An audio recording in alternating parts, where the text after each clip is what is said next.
ought you to be doing something smarter with your money, yet you're frozen in the fear of making a mistake? Moving forward with the Dekker team. Moving forward together with the Dekker team. We are delighted to welcome you to episode 730 of Life's Inside Track. And I'm Yetta Dekker. And I'm Ken Dekker. And it's where we get to share techniques, thoughts, tips, tools, and tactics and truths that we all need. We all deserve, you, I, everyone, so we can turn our house into home, our families thrive, and we build wealth wisely through real estate. Oh, sometimes, Ken, the problem, sometimes, my friend that's watching and listening, sometimes the problem isn't the risk of losing money. It's the risk of idle money. Yeah, we can lose money just by having it idle. A friend of mine used to say, money has legs and it'll walk away if you're not using it, if you're not putting it in. It's like a stream. It needs to be in use. If it's not, it can go stagnant. Well, no, it is stagnant. Yeah, like a lake, that has no inlet or outlet. Do you remember Mud Creek? Oh, yes. Or Mud Lake, I guess it is, in Algonquin Park. It's the most disgusting thing on the planet. Somebody fell in. It was awful. It wasn't going anywhere. I mean, it stank. You hit the edge of that lake in the beautiful wilderness of Algonquin Park, and the money really works the same way. It kind of starts to stink because it is losing value. I mean, inflation alone is going to have you lose 2, 3, maybe 4% per year. And that has nothing to do with the markets. It has nothing to do with the value or the increase or decrease, or it has nothing to do with what's happening in the actual, whether it's the real estate market or the investment market, the stock market, and just inflation is ripping you off. If you don't do anything with it. Yeah, it's decreasing the value or your purchasing power of your money. Yeah, so it's ripping you off. Yeah, okay. Isn't that appropriate? Yeah, absolutely. Inflation is a ripoff. It is, because it's taking you down. So it's taking your money down. So when you have idle money or idle equity, now equity in a home is a little bit different because your home value is probably going up somewhere around inflation, maybe a little higher. And so that's going to protect that equity. That is one of the purposes or one of the benefits of real estate. It's an equity or inflation protection or a hedge against inflation, right? That's a piece. But what if you could get more out of the gig? Well, that's what we're talking about today, isn't it? It is. Yeah. And it can feel really safe not to touch it. Yeah, you can bury it in the mattress or under the mattress. Yeah. And it's not worth as much when you pull it out as it was when you put it in there. And we know that. I mean, everybody's heard that analogy or that thought process. Everybody has. I'm pretty sure you've heard it, right? I've heard it. I've heard many people say, don't bury your money under a mattress.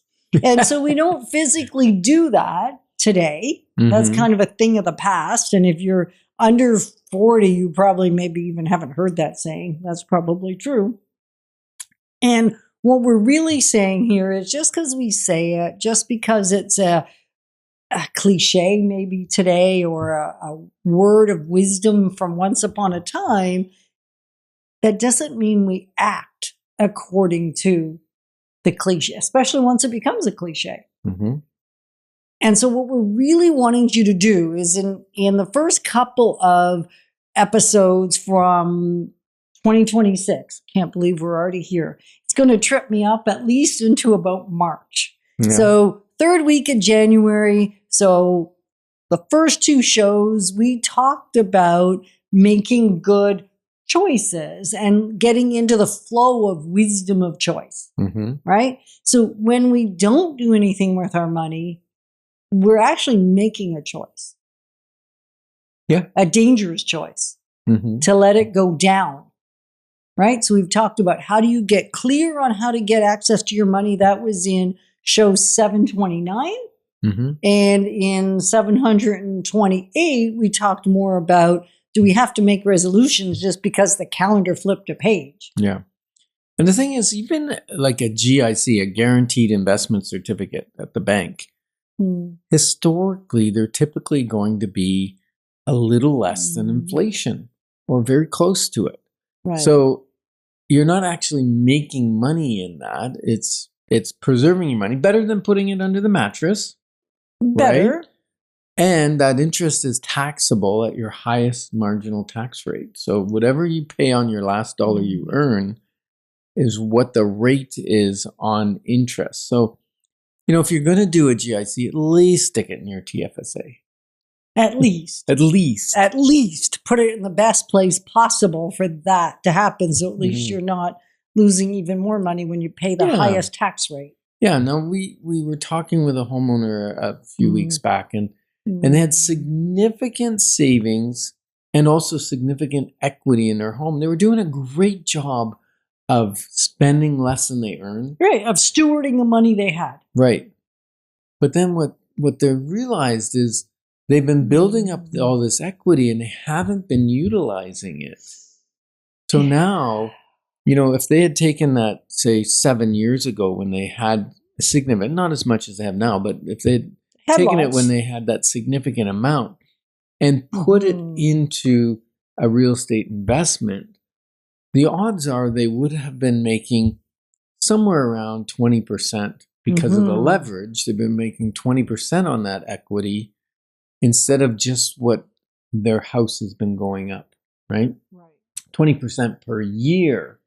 So in the 7 years, it would have more than doubled their equity.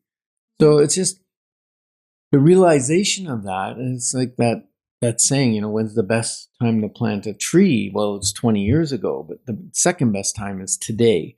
So if you've been building up equity and you think, you've been on that path that maybe mom and dad said was the right thing to do, which was bury the money in your house, pay the mortgage down as fast as you can, and you'll be set when the house is paid off.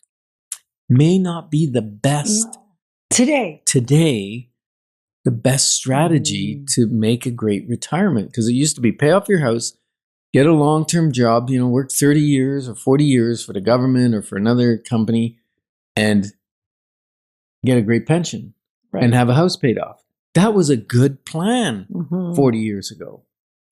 Not so great today. Not so great. And the struggle, the concern, and why we're talking about this so much, if you haven't been to a Building Wealth Wisely workshop, or even if you've been to 2, 3, or 4, because I think that's how many we've done in the last couple of years, there is another one coming up this spring. Get on the wait list if you want. Idle resources actually create long-term stress.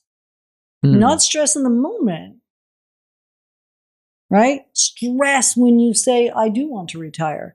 I do want to help my kids get into a property, because we now know that the average age is almost 40 years old for a first-time buyer. Unless mom and dad are helping them. And then it changed, but that still takes into consideration the help.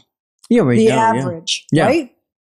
So we don't want that for you. We don't want that for your kids. Or maybe it's when your parents need support or help, you're going, if only, and we don't want to say if only, we want to say next time I'm going to do things differently. So this is kind of your opportunity to say, I think I know where my money's sitting, but I'm a little afraid of what to do with it.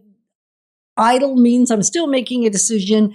Maybe what I need is just a clarity call. If you're thinking maybe it's what I need, just go to dekkerteam.com, because I'm going to tell you, if you're thinking maybe it's what you need, it's what you need.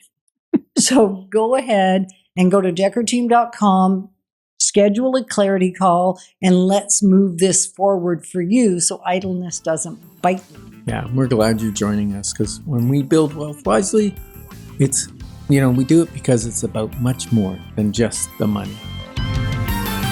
Moving forward with the Dekker team. Moving forward together with the Dekker team.